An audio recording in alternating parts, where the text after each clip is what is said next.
Hello students, welcome back to my YouTube channel knowledge gainer. आप सभी का मेरे चैनल पर स्वागत है। आशा करता हूँ आप सभी स्वस्थ हैं और एग्जाम के लिए अच्छी तरह से प्रिपेयर कर रहे हैं। तो आज मैं लेकर आया हूँ क्लास 9 का मोरीगांव डिस्ट्रिक्ट का जनरल साइंस का जो क्वेश्चन पेपर, वहाँ पे जो ऑलरेडी एग्जाम हो गया है एनुअल का। तो ये क्वेश्चन आपके लिए काफ़ी हेल्पफुल रहेगा। तो आप लोग प्लीज़ ये सारे क्वेश्चन आंसर्स देख लें। ये फुली सॉल्व पेपर रहेगा। तो आप लोग MCQ क्वेश्चन अटैम्प्ट करते जाएँ, इसके आंसर्स क्या क्या होंगे। तो आइए शुरू करते हैं आज का वीडियो सेशन। तो अगर आप लोग ने अभी तक मेरे चैनल को सब्सक्राइब नहीं किया तो प्लीज़ चैनल को सब्सक्राइब कर दीजिए, ताकि इस तरह के नॉलेजेबल वीडियोस अपकमिंग फ्यूचर में भी आपको मिलता रहे। मैंने आपको ऑलरेडी बताया ये क्वेश्चन पेपर आपका मोरीगांव डिस्ट्रिक्ट का है। और ये जो पेपर है ये आपका 100 मार्क्स का रहेगा, जहाँ पे आपके 90 मार्क्स के थ्योरी रहेंगे और 10 मार्क्स का प्रैक्टिकल रहेगा। तो कुल मिलाकर आपके 100 मार्क्स होंगे। तो यहाँ पे दिया गया है 1 से लेकर 30 नंबर मतलब कि क्वेश्चन तक 1 मार्क्स करके मतलब MCQ क्वेश्चन हैं। सो देखिए, किसी किसी डिस्ट्रिक्ट में मतलब 45 मार्क्स के MCQ नहीं आए हैं।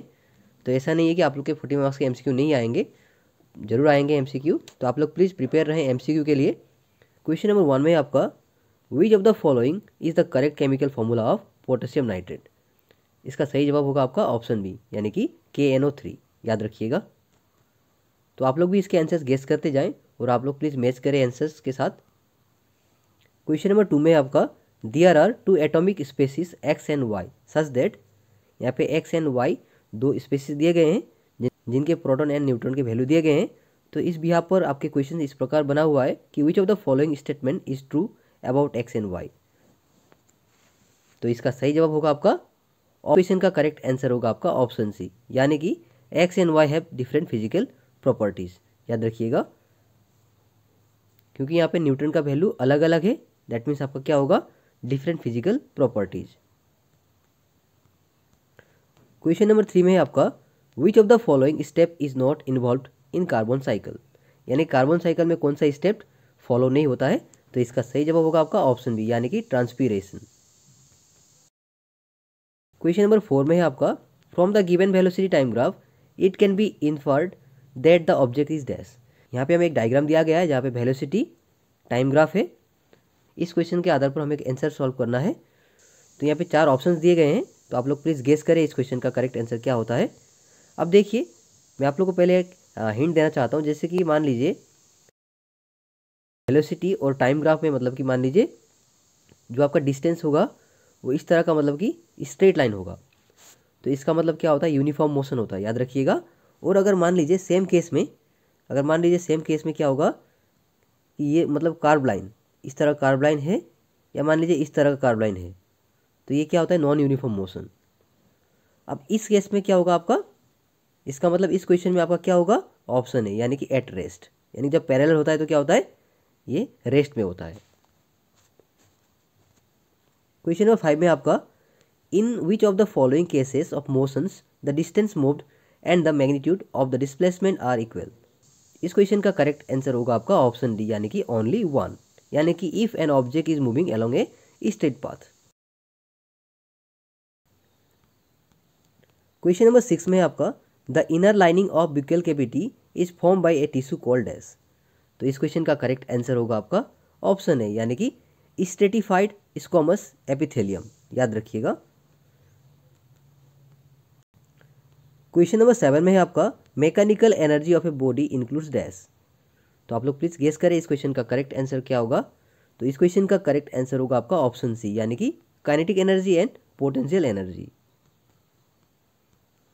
क्वेश्चन नंबर 8 में है आपका which of the following given statement is incorrect, यानी कि इन चारों में से कौन सा ऑप्शन गलत है, आप लोग को बताना है। तो आप लोग प्लीज गेस करें। इस क्वेश्चन का करेक्ट आंसर होगा आपका ऑप्शन सी, यानी कि particles of some matter are continuously moving. Question number 9 में है आपका how one can separate ammonium chloride from a mixture of ammonium chloride and sodium chloride. तो इसका सही जवाब होगा आपका ऑप्शन बी, यानी कि सब्लिमेशन। क्वेश्चन नंबर 10 में है आपका the inertia of a moving object depends on dash. तो आप लोग प्लीज गेस करें इस क्वेश्चन का करेक्ट आंसर क्या होगा। तो इस क्वेश्चन का करेक्ट आंसर होगा आपका ऑप्शन है, यानी कि मास ऑफ द ऑब्जेक्ट। ये सारे क्वेश्चन रिपीटेड हैं, तो आप लोग प्लीज देख कर जाए, काफी इंपॉर्टेंट क्वेश्चन हैं ये सारे। क्वेश्चन नंबर 11 में आपका which of the following factors determines the value of acceleration due to gravity of the earth. तो इस क्वेश्चन का करेक्ट आंसर होगा आपका ऑप्शन बी यानी कि mass of the earth. Question number 12 में है आपका which among the following plants has specialised tissue for conduction of water. तो इस क्वेश्चन का करेक्ट आंसर होगा आपका ऑप्शन बी यानी कि 2 and 3, that means pteridophyta and bryophyta. Question number 13 में है आपका which of the following is an animal related to dairy production. तो आप लोग प्लीज गेस करें इस क्वेश्चन का करेक्ट आंसर क्या होता है। तो इस क्वेश्चन का करेक्ट आंसर होगा आपका ऑप्शन डी यानी कि ब्राउन स्विस। क्वेश्चन नंबर 14 में है आपका malaria is a dash disease. तो इस क्वेश्चन का करेक्ट आंसर क्या होता है आप लोग प्लीज गेस करें, जैसे कि viral disease, bacterial disease, protozoan disease या फंगल डिजीज। तो इस क्वेश्चन का करेक्ट आंसर होगा आपका ऑप्शन सी यानी कि प्रोटोजोन डिजीज, याद रखिएगा। क्वेश्चन नंबर 15 में आपका which of the following statement is incorrect about the physical change. तो इस क्वेश्चन का करेक्ट आंसर होगा आपका ऑप्शन ए यानी कि it is permanent and irreversible. Question number 16 में है आपका 1 kWh यानी कि 1 किलोवाट आवर का मतलब क्या होता है, कितना जूल होता है इसका वैल्यू। तो इस क्वेश्चन का करेक्ट आंसर होगा आपका ऑप्शन बी यानी कि 3.6 × 10⁻⁶ जूल, याद रखिएगा। उसके बाद क्वेश्चन नंबर जो 17 में है उसको मैच करना है, मैच द फॉलोइंग करना है। अब देखिए मैच द फॉलोइंग आप लोग कैसे करेंगे। सबसे पहले आप लोग ये जो क्वेश्चंस हैं इनमें से जो आप जानते हैं केमिकल फॉर्मूला मान लीजिए आप लोग जानते हैं, जैसे कि मीथेन आप लोग ने कई बार सुना है। तो मीथेन का मतलब क्या होता है CH4 है कि नहीं। तो CH4 आप लोग बेझिझक मतलब कि गैस कर सकते हैं। उसके बाद आप लोग जानते हैं सोडियम ऑक्साइड या सोडियम हाइड्रोक्साइड भी आप जानते हैं, क्योंकि सोडियम के आगे क्या आता है एन आता है, Na आता है कि नहीं। तो Na से स्टार्ट हमारे दो ही यहाँ पे ऑप्शन हैं, ये और ये। अब देखिए सोडियम हाइड्रोक्साइड आप लोग को बार बार मिला हुआ है, तो आप लोग जानते होंगे सोडियम हाइड्रोक्साइड मतलब NaOH है कि नहीं। यानी कि आपका क्या क्या आंसर बन गया, 3 का आपका बन गया बी। सो 3 का बी कहाँ पे है, जैसे कि 3 का बी यहाँ पे है, यहाँ पे है कि नहीं, दो ऑप्शंस में ही है। यानी कि हमें सी और ये दोनों रॉन्ग क्वेश्चंस हैं, यानी कि हमें सी और डी ऑप्शंस नहीं देखने हैं, ओनली ए एंड बी से हमें आंसर्स को फाइंड करना है। अब देखिए यहाँ पे जो सोडियम ऑक्साइड है, मैंने थोड़ी देर पहले बताया आप लोगों को कि सोडियम किससे स्टार्ट होता है, Na से, यानी कि Na2 आपका सही ऑप्शन रहेगा। 1 का डी हो जाएगा, दैट मीन्स कहाँ पे 1 का डी है। सो 1 का डी यहाँ पे भी है कि नहीं, और यहाँ पे भी है। तो हमें क्या करना पड़ेगा, सोडियम हाइड्रोक्साइड कहाँ पे है, NaOH यानी कि ई पे है, दैट मीन्स 2 का ई कहाँ पे है। अब देखिए 2 का ई हमें बी में दिखाई दे रहा है, दैट मीन्स हमारा करेक्ट आंसर होगा ऑप्शन बी। सो इस तरह से आप लोग अगर मैच द फॉलोइंग करेंगे तो आप लोग को ज़्यादा ईजी रहेगा, ना कि आप लोग मतलब हार्ड जो है ऐसे मान लीजिए इसको चूज करेंगे जहाँ तहाँ मतलब कि कर देंगे, ये सही नहीं रहेगा। तो आप लोग जो जानते हैं पहले इजीली उसको पहले मैच करें, फिर अपने आप जो रॉन्ग जो आपको हार्ड लगे वो अपने बच जाएगा और उसको आप लोग आंसर के तौर पर चूज कर सकते हैं। क्वेश्चन नंबर 18 में आपका which of the following gaseous elements do not have neutrons in the nucleus of its atoms. तो आपके यहाँ पे 4 ऑप्शन दिए गए हैं, लोग प्लीज गेस करें इस क्वेश्चन का करेक्ट आंसर क्या होता है। तो इस क्वेश्चन का करेक्ट आंसर होगा आपका ऑप्शन डी यानी कि हाइड्रोजन, याद रखिएगा। क्वेश्चन नंबर 19 में आपका which property of a gas helps to fill a large volume of liquefied petroleum gas in cylinders. तो आप लोग प्लीज गेस करें इस क्वेश्चन का करेक्ट आंसर क्या होता है। तो इस क्वेश्चन का करेक्ट आंसर होगा आपका ऑप्शन सी यानी कि हाई कॉम्प्रेसिबिलिटी। क्वेश्चन नंबर 20 में आपका which of the following is not a function of Golgi apparatus, यानी कि इनमें से कौन सा गोल्गी एपरेटस का काम नहीं है। तो आप लोग प्लीज गेस करें इस क्वेश्चन का करेक्ट आंसर क्या होता है। तो इस क्वेश्चन का करेक्ट आंसर हो जाएगा आपका ऑप्शन है यानी कि detoxification of poisons and drugs. Question number 21 में आपका the plant tissue which provides mechanical strength is dash. तो आप लोग प्लीज गेस करें इस क्वेश्चन का करेक्ट आंसर क्या होता है। तो इस क्वेश्चन का करेक्ट आंसर हो जाएगा आपका ऑप्शन सी यानी कि कोलेनकाइमा, याद रखिएगा। क्वेश्चन नंबर 22 में आपका the maximum displacement of the particle of the mean from its mean position is called dash. तो आप लोग प्लीज गेस करें, इजी क्वेश्चन है। तो इस क्वेश्चन का करेक्ट आंसर होगा आपका ऑप्शन डी यानी कि एम्पलीट्यूड। क्वेश्चन नंबर 23 में आपका विच वेव प्रॉपर्टी डिटरमाइंस लाउडनेस। तो यहाँ पे 4 ऑप्शन दिए गए, आप लोग प्लीज गेस करें इस क्वेश्चन का करेक्ट आंसर क्या होता है। तो इस क्वेश्चन का करेक्ट आंसर होगा आपका ऑप्शन सी यानी कि एम्पलीट्यूड। क्वेश्चन नंबर 24 में आपका white revolution is dealt with dash, यानी कि व्हाइट रिवोल्यूशन का मतलब क्या होता है। तो आप लोग प्लीज़ गेस करें, यहाँ पे 4 ऑप्शन दिए गए हैं। तो इस क्वेश्चन का करेक्ट आंसर होगा आपका ऑप्शन डी, यानी कि मिल्क प्रोडक्शन। याद रखिएगा। क्वेश्चन नंबर 25 में आपका ऐसा unit of pressure is dash. तो ऐसा यूनिट ऑफ प्रेशर क्या होता है? तो आप लोग प्लीज़ गेस करें इस क्वेश्चन का करेक्ट आंसर क्या होता है। तो इस क्वेश्चन का करेक्ट आंसर होगा आपका ऑप्शन डी, यानी कि न्यूटन पर मीटर स्क्वायर। क्वेश्चन नंबर 26 में आपका which of the following is not a green house gas. तो ये काफ़ी इजी क्वेश्चन है। ये बाकी सारे जितने भी ऑप्शन हैं सारे क्या है? ग्रीन हाउस गैस हैं, लेकिन ऑप्शन है यानी कि sulphur oxide is not a green house gas. Question number 27 में आपका which of the object has greater inertia. ये भी काफ़ी इजी क्वेश्चन है। जिसका ज़्यादा मास होगा यानी कि वेट होगा उसका इनर्शिया ज़्यादा होता है। अब देखिए इसमें क्या कॉन्सेप्ट है। इनर्शिया का मतलब क्या है? जड़ता है कि नहीं। तो किसका ज़्यादा इनर्शिया यानी कौन सा चीज़ ज़्यादा हम लोग को मूव करने में या मान लीजिए डिस्प्लेस करने में ज़्यादा मतलब कि तकलीफ होगा, या हम लोग को मतलब ज़्यादा मतलब कि फोर्स लगाना पड़ेगा, तो उसको हम बोलते हैं इनर्शिया। अब देखिए जो रबर बॉल है ये काफ़ी मतलब कि मान लीजिए काफ़ी लेस वेट होता है। हमारा स्मॉलर होता तो हम लोग रबर बॉल को टिक करते, लेकिन ग्रेटर है इसका मतलब है ट्रेन होगा हमारा इस क्वेश्चन का करेक्ट आंसर। क्वेश्चन नंबर 28 में आपका dash is an example of disease cause bye germs. तो इस क्वेश्चन का करेक्ट आंसर क्या होगा? आप लोग प्लीज़ गेस करें। इस क्वेश्चन का करेक्ट आंसर होगा आपका ऑप्शन सी, यानी कि न्यूमोनिया। क्वेश्चन नंबर 29 में है आपका which of the following group of animals body is composed by calcium carbonate skeleton. तो इस क्वेश्चन का करेक्ट आंसर होगा आपका ऑप्शन सी, यानी कि इचिनोडर्मेटा। क्वेश्चन नंबर 30 में है आपका which of the following is covered by a single membrane. तो आप लोग प्लीज़ गेस करें इस क्वेश्चन का करेक्ट आंसर क्या होता है। तो इस क्वेश्चन का करेक्ट आंसर होगा आपका ऑप्शन बी, यानी कि लाइजोसोम। सो आई आप लोग को एमसीक्यू क्वेश्चन के सारे आंसर मिल गए होंगे। इतने हार्ड भी क्वेश्चन नहीं थे एमसीक्यू। तो अगर आप लोग ने प्रैक्टिस किया हुआ है तो आप लोग अच्छे मार्क्स ला सकते हैं एमसीक्यू में। सो आप लोग प्लीज़ अच्छी तरह से प्रिपेयर करें। एग्जाम आने में ज़्यादा दिन नहीं है, तो मेरी तरफ से आप लोग को ऑल द बेस्ट। आप लोग एग्जाम अच्छी तरह से दें। तो बाकी क्वेश्चंस जितने भी हैं वो सारे क्वेश्चंस के आप लोग आंसर भी लिख लें। मैंने यहाँ पे सारे मतलब आंसर सॉल्व कर दिए हैं। अब देखिए पार्ट 2 में क्या क्या क्वेश्चन है मैं रीड कर देता हूँ। क्वेश्चन नंबर 31 में आपका name 3 human activities which causes air pollution and water pollution in each case. उसके बाद 32 में आपका है state a difference between an atom and an ion. State examples of 2 divalent cations and 2 monovalent anions with chemical formula each. Question number 33 में आपका explain how sound is produced by our school bell. Question number 34 में आपका reason लिखना है, जैसे कि the plasma membrane is called a selectively permeable membrane why. उसके बाद क्वेश्चन नंबर 2 में आपका we should wear cotton clothes during summer why. Question number 35 में आपका why is the weight of an object on the moon 1/6 of its weight on the earth, explain mathematically. Question number 36 में आपका a person has a hearing range from 20 hertz to 20 kilo hertz.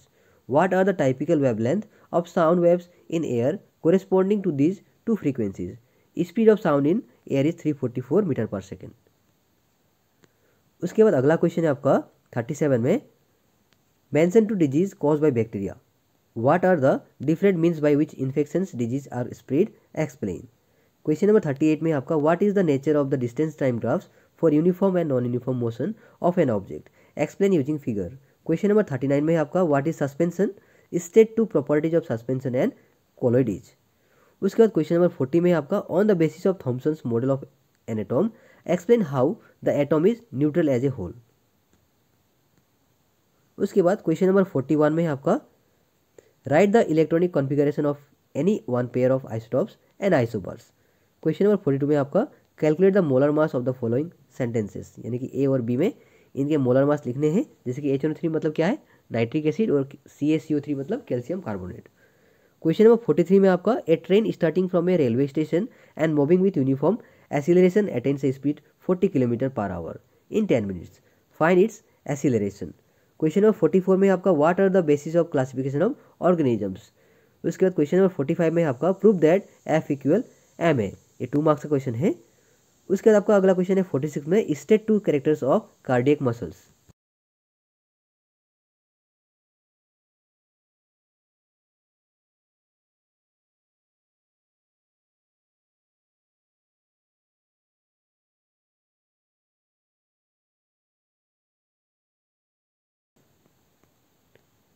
तो आप लोग बाकी question भी यहाँ से देख लें और इसके आंसर आप लोग प्लीज़ लिख लें। इसका लिंक आप लोग को डिस्क्रिप्शन में मिल जाएगा, तो आप लोग प्लीज़ वहाँ से डाउनलोड कर सकते हैं। तो आइए देखते हैं इन सारे क्वेश्चंस के आंसर्स। सो यहाँ पे पार्ट 2 के सारे आंसर्स मैंने यहाँ पे लिख दिए हैं, आप लोग प्लीज़ देखकर लिख सकते हैं। जो जहाँ पे मुझे समझाना होगा मैं आप लोग को बताते जाऊँगा। जैसे कि आप लोग जानते होंगे एयर पोल्यूशन, जो ह्यूमन एक्टिविटी क्या क्या कारण से मतलब कि एयर पोल्यूशन होता है, यहाँ पे मैंने लिख दिया, आप लोग भी ऐड कर सकते हैं कुछ मतलब अलग आप लोग जानते हैं तो।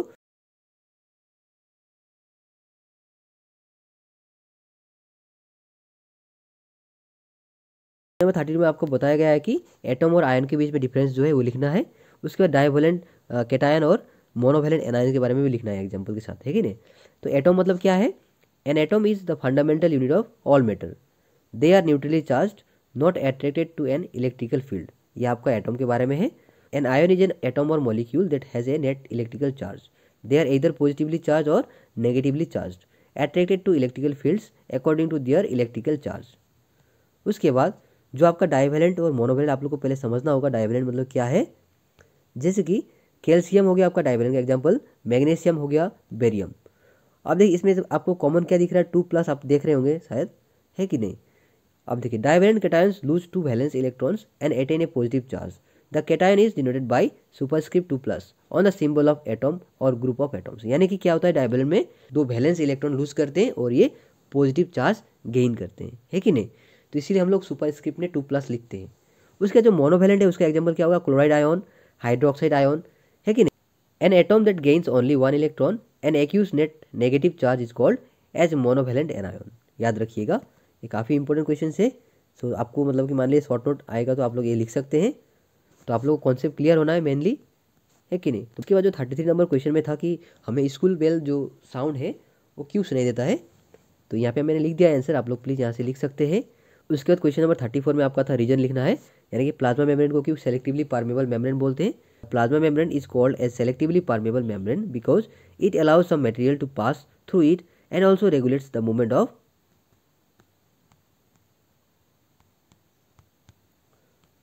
substances in and out of the cell, while at the same time it blocks other material from entering through it. Hence it is called selectively permeable membrane. उसके बाद जो नेक्स्ट क्वेश्चन था कि हम समर में मतलब कि हम समर में क्यों कॉटन क्लोथ्स लगाते हैं या मान लो प्रिफेयर करते हैं हम लोग। We wear cotton clothes during summer because as cotton absorbs sweat from the body, exposing to the atmosphere for easy evaporation. As we tend to sweat more during summer and cotton fabric absorbs sweat and help body to cool down, है कि नहीं। इसका जो 35 number का जो question था, यानी कि मैथ्स करना है हमें। अब देखिए मैथ्स कैसे करना है मैं आप लोगों को।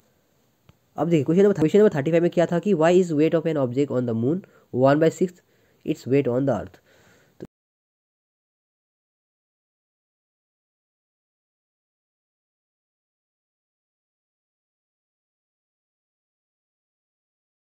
तो बेसिकली देखिए ये क्वेश्चन को करने से पहले हमें जानना पड़ेगा फॉर्मूला। तो फॉर्मूला एक तो ये हो गया, है कि नहीं, ग्रेविटेशनल फोर्स का फॉर्मूला। उसके बाद जो हम लोग जानते हैं कि मास का हमें वैल्यू कुछ पता नहीं है, सो हम लोग मास को m ले लेते हैं मान लीजिए। अब देखिए यहाँ पे क्या है, 2 ऑब्जेक्ट के बारे में बताया गया है कि नहीं। जैसे कि एक तो हो गया आपका मून और एक हो गया आपका अर्थ। तो हम लोग क्या करेंगे, कंपेरिजन करेंगे। तो वेट ऑन अर्थ और वेट ऑन मून के बीच में, जैसे कि मास ऑफ अर्थ क्या है, हम लोग लिखेंगे m e, यानी कि m का मतलब मास, ई का मतलब अर्थ और मास ऑफ मून मतलब mm, है कि नहीं।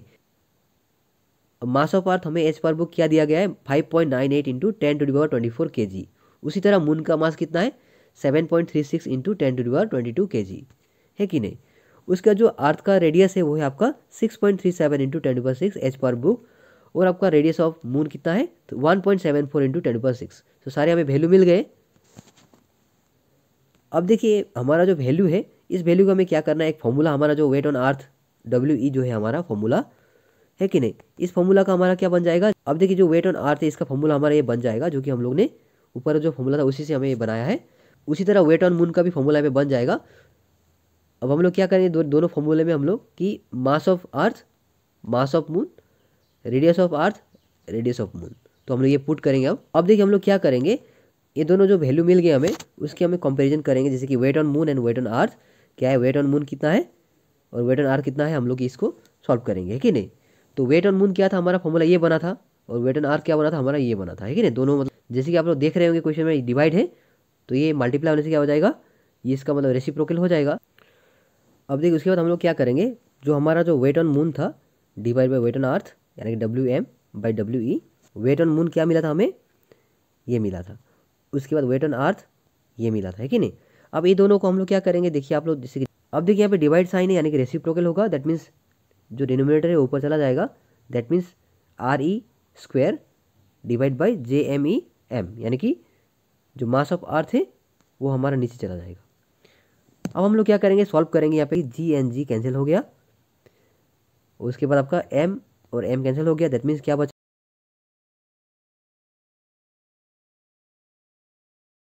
दोनों को मल्टीप्लाई कर देंगे। उसी तरह नीचे में क्या बचा, उसके बाद नीचे डिनोमिनेटर में क्या बचा, रेडियस ऑफ मून और मास ऑफ अर्थ। तो ये दोनों मल्टीप्लाई कर देंगे हम लोग। ओके, उसके बाद हम लोग क्या करेंगे, इनके वैल्यू हमें पता है तो हम लोग वैल्यू पुट करेंगे। इसमें हम लोग क्या करेंगे, वैल्यू को पुट करेंगे। सारे वैल्यू को हम पुट कर देंगे। आप लोग जानते होंगे वैल्यूज जो हम लोग को थोड़ी देर पहले मिला था एज पर बुक। तो ये वैल्यू को हम सॉल्व करेंगे तो हम लोग को मिलेगा इतना। हम लोग तो ये वैल्यू को हम लोग सॉल्व करेंगे।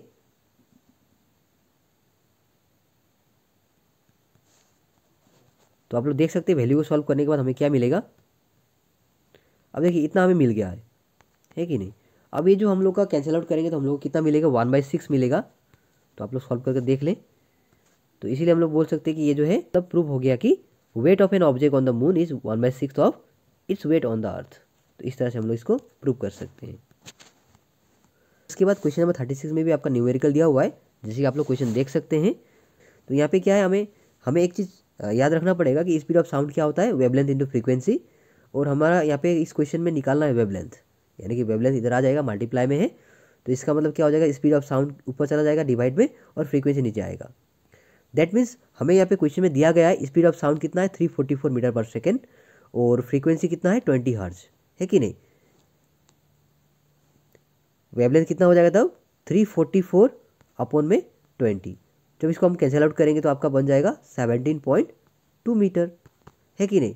ये आपका हो गया जब फ्रीक्वेंसी 20 हर्ट्ज में रहेगा। अब हमें पूछा गया है जब आपका जो फ्रीक्वेंसी है वो 20 किलो हर्ट्ज में रहेगा, तब आपका मतलब कि वेवलेंथ कितना बनेगा। अब देखिए 20 किलो हर्ट्ज, अब 1 किलो हर्ट्ज में कितना होता है आप लोग जानते होंगे। सो आप लोग जानते होंगे 1 किलो हर्ट्ज मतलब कितना होता है, 1 kilohertz equal to 1000 hertz, है कि नहीं। इसका मतलब आपका अगर 1 किलो हर्ट्ज में 1000 हर्ट्ज होता है तो 20 किलो हर्ट्ज में कितना हो जाएगा, बेसिकली 20,000 हर्ट्ज, है कि नहीं। So simple.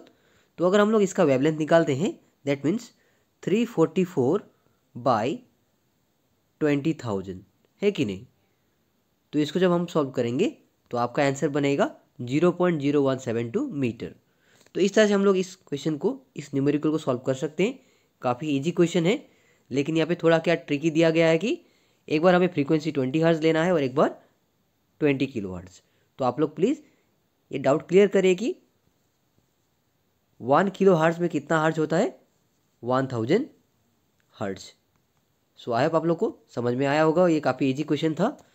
इसके बाद जो अगला क्वेश्चन है, क्वेश्चन नंबर 37 में आपका है कि बैक्टीरिया से होने वाले ऐसे मतलब कि 2 डिजीज़ के नाम लिखने हैं, प्लस ये जो डिजीज़ है उसके बाद जो आपका इन्फेक्टियस डिजीज़ है वो कैसे मतलब स्प्रेड होते हैं पर्सन टू पर्सन। तो उसका हमें मतलब कि रीज़न लिखना है, कौन कौन से कारण से इन्फेक्टियस डिजीज़ स्प्रेड होते हैं। तो ऐसे 2 डिजीज़ जो कि बैक्टीरिया से होने वाले, जैसे कि कोलेरा और आपका ट्यूबरकुलोसिस, सारे ऑप्शन है जो कि बैक्टीरिया से होते हैं, जैसे pneumonia, meningitis, wound infection etcetera, है कि नहीं। अब इसका जो इन्फेक्शन है, ये इन्फेक्शन का मेन मतलब कि एजेंट क्या है, sexual contact through blood, through air and water. So I hope आप लोग को याद रहेगा। उसके बाद क्वेश्चन नंबर 38 में हम लोग देखते हैं क्वेश्चन नंबर 38 में क्या है हमारा। अब देखिए क्वेश्चन नंबर 38 में क्या है हमारा कि यहाँ पे हमें पूछा गया है कि what is the nature of the distance time graph for uniform and non uniform motion of an object. तो हमें घर के साथ हमें इसका आंसर करना है। जैसे कि आप लोग जानते होंगे, मैंने पहले ही बताया था आप लोग को MCQ में कि यूनिफॉर्म मोशन क्या है, आपका distance time graph straight line में होगा, है कि नहीं। उसके बाद जो नॉन यूनिफॉर्म मोशन है वो आपका कैसा होगा, कार्व लाइन होगा। सो इस डायग्राम के बेसिस पे हम लोग को इस आंसर को करना है। ये काफ़ी इजी क्वेश्चन है। सो आप लोग प्लीज़ इस चीज़ को लान कर जाएं, एग्जाम में ये काफ़ी इंपॉर्टेंट हो सकता है। क्वेश्चन नंबर 39 में है आपका यहाँ पे पूछा गया है कि सस्पेंशन क्या है और इसके दो प्रॉपर्टीज हमें लिखने हैं। जैसे कि a suspension is nothing but a heterogeneous mixture of two और more substances in which solids are dispersed in liquids. इसका दो प्रॉपर्टी जैसे कि suspension is heterogeneous mixture, the particles of suspension can be seen by the naked eye. उसके बाद जो अगला जो क्वेश्चन है इसी क्वेश्चन का वो है कोलॉइड सॉल्यूशन। तो उसका भी हमें डेफिनेशन लिखना है प्लस उसके जो दो प्रॉपर्टी है वो लिखने हैं। जैसे colloid is an intermediate between suspension and true solution. इसके दो प्रॉपर्टी जैसे कि it shows the Tyndall effect, the size of colloidal particles is very small.